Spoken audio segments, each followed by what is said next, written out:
Hello everyone and welcome to Balance Point Radio. My name is Nathan and today I'm going to be doing a one-off episode like Matt did a couple days ago. Today the issue that we're talking about is one of my very personal issues in my political ideology. It is that money in politics. Now, money's influence in our political system is the number one issue in my opinion. Because it doesn't matter what you personally believe in. It doesn't matter what issue you believe in, whether it be gay rights, whether it be abortion rights, whether it be gun rights, whether it be education, healthcare, anything. It doesn't matter. What's sad is that your opinion doesn't matter to these legislators, these senators, these presidents, nothing. It doesn't matter. Because the corporations and the wealthy people are able to influence our politics so much and influence our government, to influence our government. These corporations and these wealthy people are able to influence our government so much with the money that they spend in our candidates' political campaigns. Now, I would like to give you some context about how we got here. So, in 2010, there was a Supreme Court decision called Citizens United versus FEC. What that basically said is that corporations are able to spend as much money as they want in political campaigns. Now, let me break it down a little bit further. They said that corporations are considered people, and it is unconstitutional to not allow them to spend money in politics. They said it's a violation of the First Amendment. It sounds crazy that some corporation is able to do this. Now remember, corporations are separate entities from actual people. They, depending on whether, see, if the company goes bankrupt, then the people running the company have no ties. They're not able to be prosecuted for what the corporation did. Now, I'd like to give you an example of how money is able to influence politics. This is a direct influence, not through candidates or anything. It's a direct influence through the legalization of marijuana. Now, a couple of states, including California, I think Massachusetts, and a few other states voted on this. They voted on whether it would be illegal or legal to have recreational marijuana. And the pharmaceutical lobby and the biotech lobby basically spent roughly $10 million in that ballpark to prohibit this from happening. Now, why would they do this? Because marijuana, there's studies been done with marijuana that they do not have any, there's never been an overdose on marijuana, ever. And it has been shown that it gives about the same pain relief as prescription opioids with what the drug companies sell. But the thing is, the drug companies sell what's called fentanyl. That's the thing that killed Prince. That's the thing that killed Philip Seymour Hoffman. And people are dying every year from prescription opioid overdoses. When people come off of prescription opioids, they get addicted to heroin because that's the next cheapest alternative. Now, they spent a lot of money to try to get it knocked down. Thankfully, some of those states was able to uphold democracy and pass it. But a few states did not. I think Oklahoma was one of them that it did not pass. So, the mainstream media does not cover a lot of stories because they are the direct beneficiary from this system. They don't cover issues like the Dakota Access Pipeline because the Dakota Access Pipeline is sponsored by Energy Transfer Partners. Energy Transfer Partners has spent political dollars and made campaign donations to a lot of the legislature in North Dakota. There's a lot of both Democratic and Republican legislators from that state have said that pipeline will get built. And it looks like it won't get built because of the people standing up for democracy in the Dakota Access Pipeline, or on the Indian Reserve in the Dakota Access Pipeline. They will not talk about climate change. You will very rarely see the reports that come out of 2016, every month in 2016 being the hottest months on record, since we've been keeping climate records. And the list goes on and on. They won't mention those subjects because it hurts the campaign donators, the people who give donations to these political candidates. Why won't they do that? Because someone like Comcast will get that money, and I'll tell you how.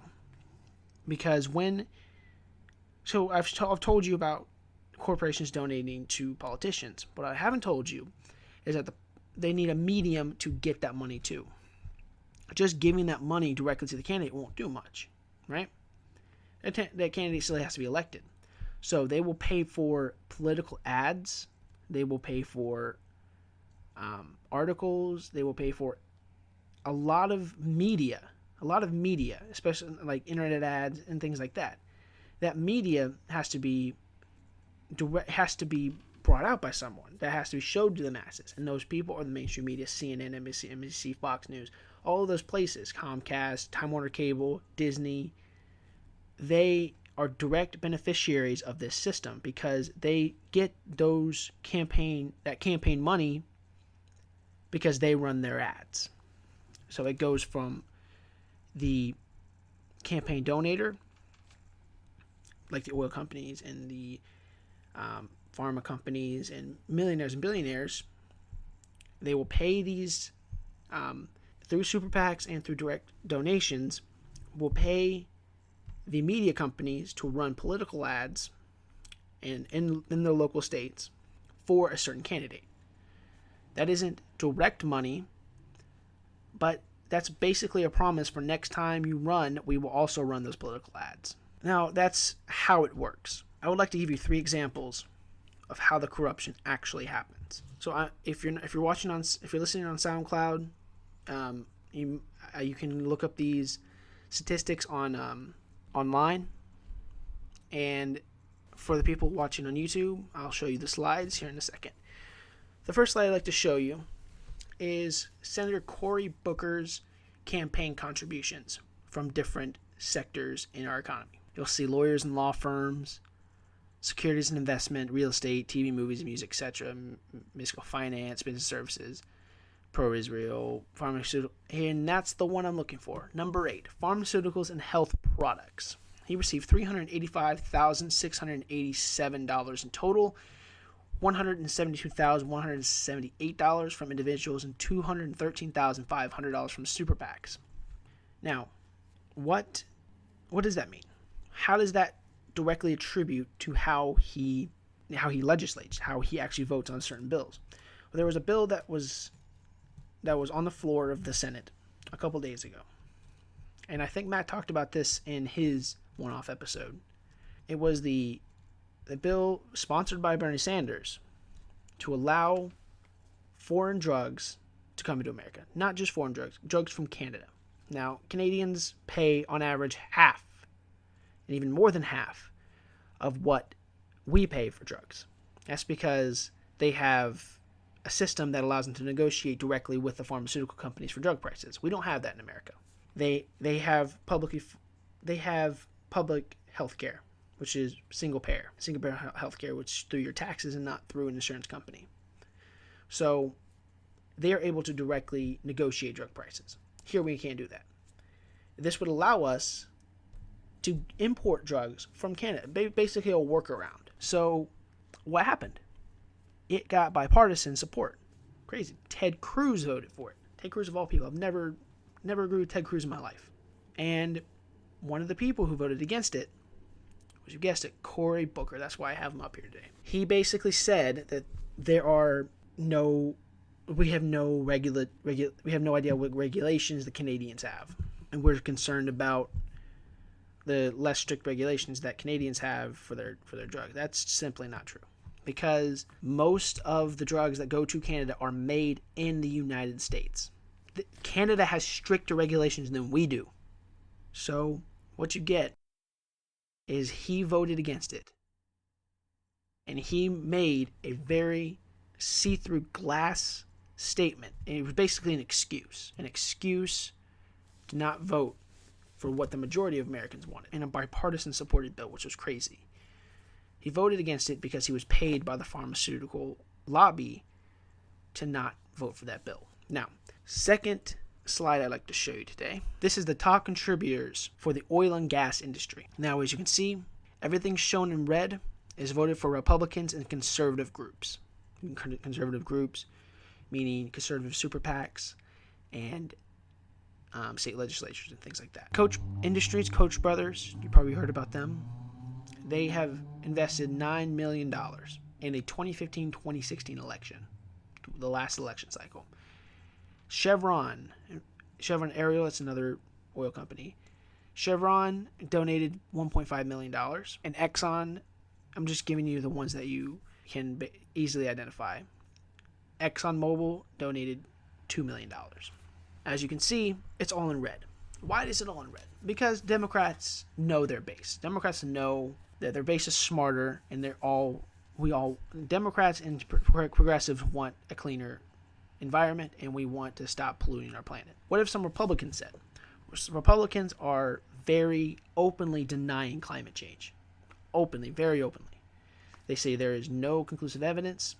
Donald Trump himself has stated that it is a hoax made by the Chinese. In slide number 2 of the oil and gas industry, this shows you how the trend has been going up so far, because as the internet grows larger and larger, they've been having to spend more money to breed misinformation and to support candidates that do not support the legislation to combat climate change. And you can see there the top clients, Exxon, Koch brothers. This is over a span of about 25 years. And you can see that in 2016, the top lobby clients were Exxon, Koch, Chevron, Royal Dutch Shell. That's Shell, by the way. That's one you see in the gas station. That's Shell Industries. And Occidental Petroleum. Now, this is the one is really shocking to me. This slide is really shocking. This is the recipients, the top 5 recipients. I'll show you on the bottom page. The top 5 recipients of oil and gas subsidies. Or not of subsidies, of campaign contributions. Senator Ted Cruz, a very big climate change denier. Hillary Clinton. Ted Cruz got $1.2 million from the oil and gas industry. That was mainly from the Koch brothers. Hillary Clinton. You would think Hillary Clinton, she's great for climate change. She's all for combating climate change. Well, oil companies found a loophole. They found a loophole in where Hillary Clinton is for fracking. She has dodged the question multiple times during the debates.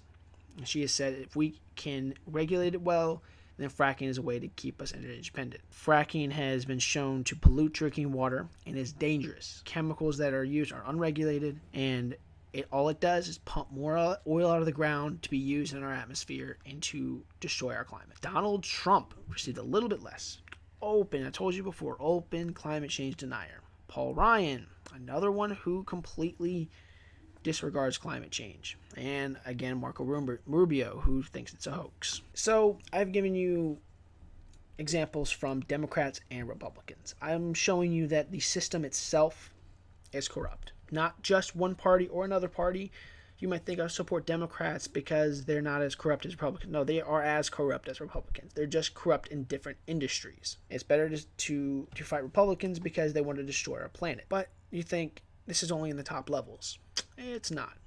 It's not in the top levels of government, not just the presidency, House, and Senate.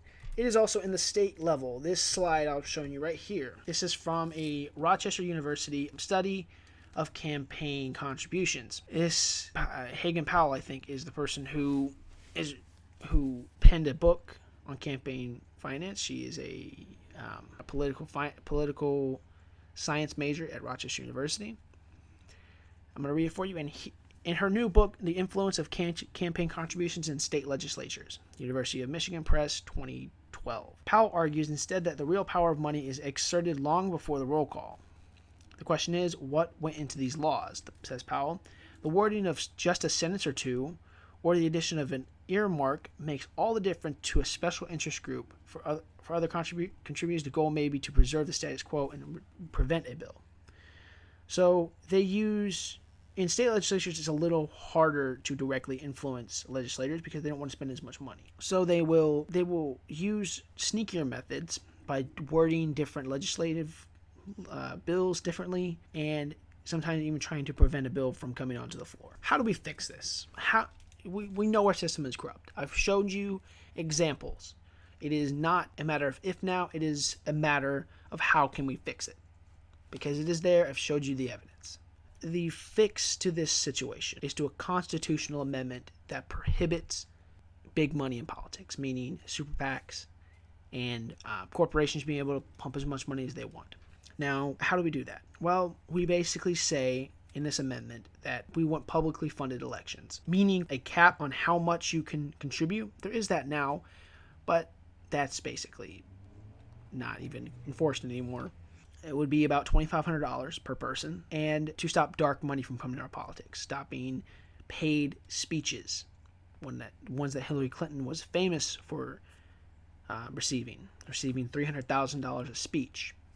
And I don't know about you, but I wouldn't pay anyone to speak for an hour for $300,000. Now, how do we get there? How do we get that amendment? No, there is a way. There is a organization called Wolfpack. Wolfpack is basically circumventing the legislative branch of our government. How does that happen? How does that work? Well, in the Constitution, it allows it has what calls a convention of states to amend the Constitution if need be. It needs a majority of states. I think it's a 35 majority. So 35 states basically have to come together into a convention and vote on a bill.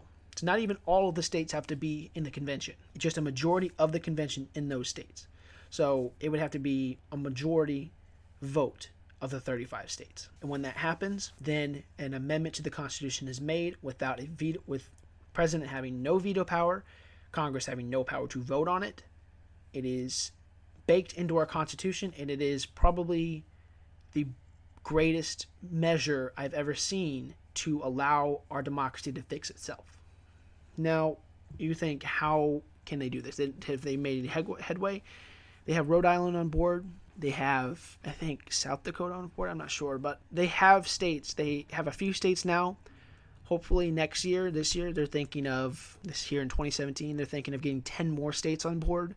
The year after that, they're hoping to get the rest of the entire convention together. So, to conclude, what is this benefit? Well, me and Matt believe you have a right to have your voice heard. You have a right. And I know Matt believes in this because we've talked about it extensively. You have a right to have your voice heard. You have a right, if you don't believe in abortions, you have a right to say, I don't believe in abortions. And you have a right for legislators and senators, congressmen, and presidents to hear your voice and to make decisions. If you want stricter gun rights, then you deserve to have your voice heard.